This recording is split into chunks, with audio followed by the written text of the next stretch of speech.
તો બાંગ્લાદેશીઓ વિરુદ્ધ operation delta hunt અત્યાર સુધી 501 બાંગ્લાદેશી ઝડપાયા છે। ગેરકાયદેસર વસતા બાંગ્લાદેશીઓ વિરુદ્ધ કાર્યવાહી કરવામાં આવી। રાજ્યભરમાં પોલીસે ઓપરેશન ડેલ્ટા હન્ટ ચલાવ્યું છે અને આખા રાજ્યમાંથી અત્યાર સુધી જોવા જઈએ તો 501 જેટલા બાંગ્લાદેશીઓ પકડાયા છે। અન્ય પણ જે શકમંદોની અટકાયત કરવામાં આવી છે તેમના દસ્તાવેજો અને પુરાવા જે છે તપાસવામાં આવી રહ્યા છે।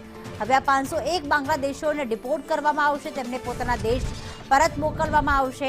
મોટાભાગની મહિલાઓ સામે આવી છે અને સૌથી વધુ અમદાવાદમાંથી બાંગ્લાદેશીઓ પકડાયા છે।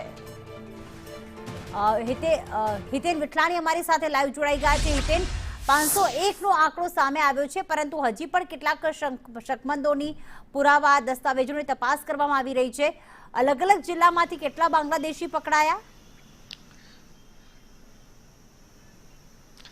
બિલકુલ, જો અગર વાત કરીએ તો પરમ દિવસે એટલે કે 2 તારીખે મોડી રાત્રે 1 વાગ્યાથી સમગ્ર ગુજરાતમાં એક સાથે આ ઓપરેશન ડેલ્ટા હન્ટની શરૂઆત જે છે તે કરવામાં આવી હતી। અત્યાર સુધીની વાત કરીએ તો અમદાવાદ જિલ્લા અને શહેરમાંથી 200થી વધુ બાંગ્લાદેશીઓની જે છે તે ધરપકડ કરવામાં આવી છે। તેના સિવાય રાજ્યની વાત કરીએ તો સવારે 10 વાગ્યા સુધીમાં 501 લોકોની ધરપકડ જે છે તે કરવામાં આવી છે। જેમ કે ગઈકાલે જ આધિકારિક રીતે જાણકારી ગૃહ વિભાગ તરફથી આપવામાં આવી હતી કે 6000થી વધુ શકમંદોની પૂછપરછ જે છે તે કરવામાં આવી છે અને કાર્યવાહી જે છે તે લગાતાર હજુ ચાલી રહી છે। સૌથી વધુ અમદાવાદ, સુરત, રાજકોટ, વડોદરા અને સાથે વાત કરીએ તો ભરૂચ અને એવા તમામ જિલ્લાઓમાંથી જે છે તે બાંગ્લાદેશીઓની ધરપકડ જે છે તે કરવામાં આવી હતી।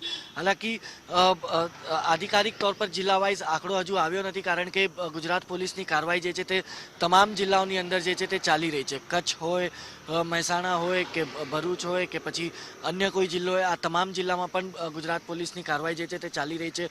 એસઓજી હોય કે લોકલ ક્રાઇમ બ્રાન્ચ હોય, તે હજુ પણ દસ્તાવેજોની ચકાસણી જે છે તે કરી રહ્યા છે।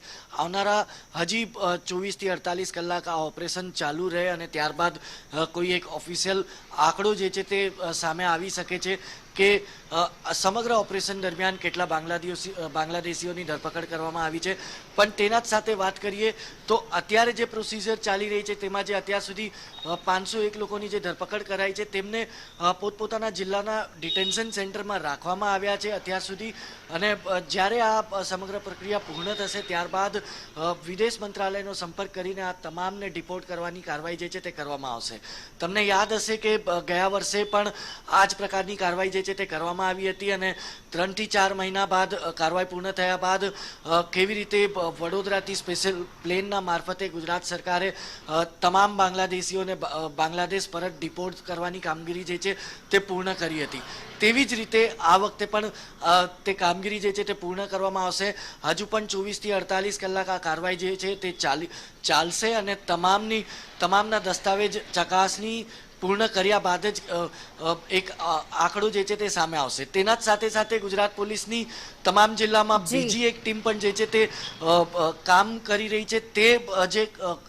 તે આ બાંગ્લાદેશીઓને જે શરણ આપવાનું કામ જે પણ લોકોએ કર્યું હતું, જેમને મકાન ભાડે આપ્યા હતા, જેમને નોકરી આપી હતી, પણ વિધાઉટ પ્રોપર લીગલ કાર્યવાહી, જેમ કે દસ્તાવેજોની ચકાસણી કર્યા વગર, પોલીસ વેરિફિકેશન કર્યા વગર જેમને મકાન અને નોકરી આપી હતી, તેવા લોકો વિરુદ્ધ પણ ગુજરાત પોલીસની ટીમ જે છે તે આગામી દિવસોમાં કાર્યવાહી કરશે, કારણ કે તે પણ કામગીરી જે છે તે સાથે જ સાથે ગુજરાત પોલીસની બીજી ટીમ તરફથી જે છે તે શરૂ કરી દેવામાં આવી છે।